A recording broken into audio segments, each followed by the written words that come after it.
In early February, we noticed that the Taliban had released a statement that there were 100 hunger strikers in Guantanamo. And that was at odds with what we were observing, which there were 6 at the time. So we did notice that some of the detainees in Camp 6 started refusing food delivery. And at the time, Camp 6 was a communal facility, so food would be delivered, they would not take it in, and they were refusing food delivery. However, a couple of things that were happening was it's a communal facility where they had an enormous amount of food stockpiled.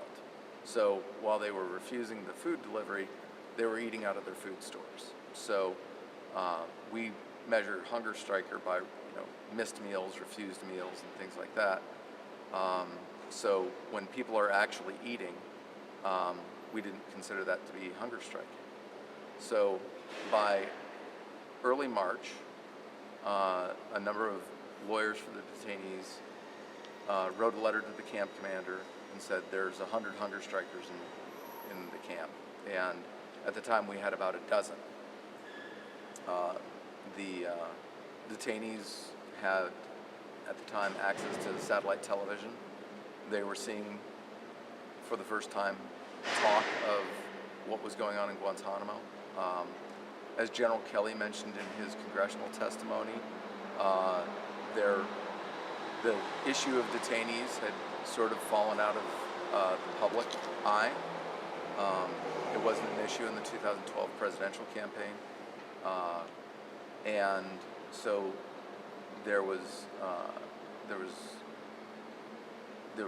we know that in general, hunger strikes historically are done to attract attention and elicit sympathy and gain media attention. So when they saw their attorneys on the television, and saw the issue being talked about, we did see more hunger strikers go. About a week into March, the attorneys also wrote a letter to the Secretary of Defense and again claimed there were 100 hunger strikers.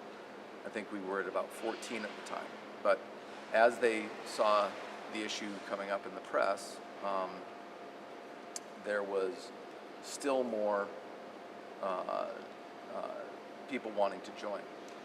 At the same time, in Camp 6, we had an issue where, you can imagine, with a communal camp,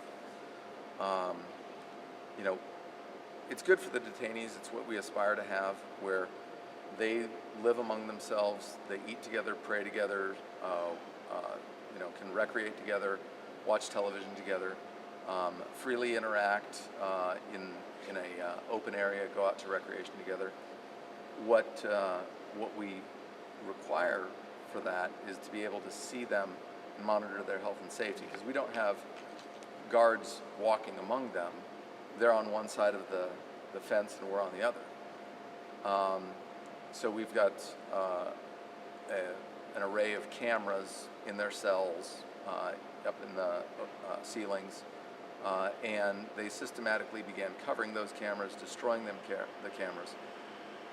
We had about 147 cameras covered or destroyed out of 160. So we had very little visibility into what was going on in those cell blocks. They could have been committing suicide, they could have been assaulting one another, they could have been, and it turns out they were, fabricating weapons out of the materials they had available. So we made a decision that we would transition the communal back to single cell operations. We did that in April 13th because we were down to the point of only seeing each of the detainees alive and moving about twice a day. And when you go into the camps, you'll see that currently we see either electronic line of sight all the time or every 90 seconds with the guards. So